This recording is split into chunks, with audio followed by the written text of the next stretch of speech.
Hello and welcome to another Bob's Vlog.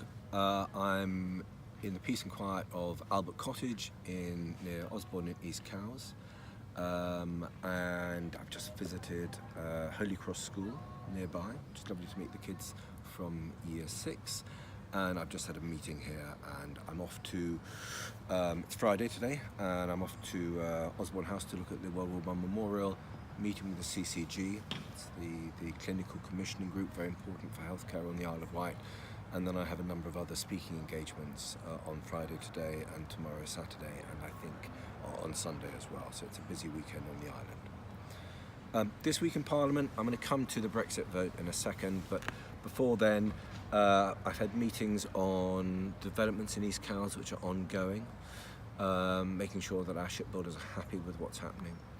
I've also met with the owners of Norris Castle, and I've talked to them about their proposed development, and I've had some issues that I want to raise with them to make sure that their plans are going to be good for them, but also going to be good for the Isle of Wight, and especially the nature of the housing they want to put on the land.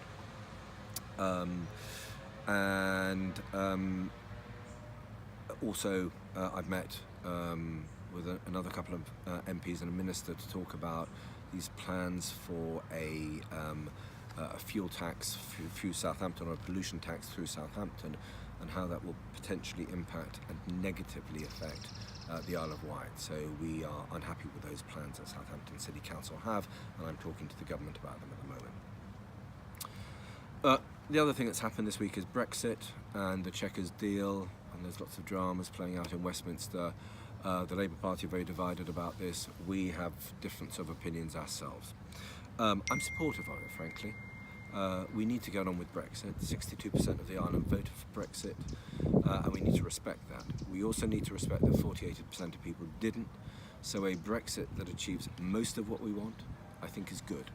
And the deal, critically, says that 80% of our economy will be striking deals with free trade deals.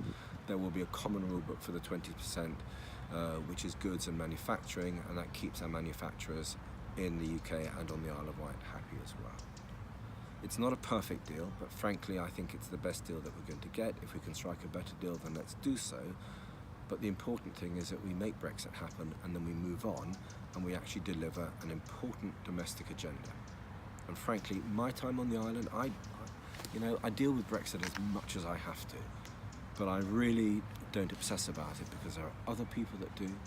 I'm supporting the Prime Minister, who I think has had a torrid time of it and is doing pretty well in the circumstance. She's had a lot to cope with, and she's delivering a decent Brexit for us. And I want us to get on, and then I want us to be talking about education. I want us to be talking about healthcare. I want to be talking about all the things that are critical to our nation, but most importantly to the Isle of Wight, about jobs and the sort of future that we want.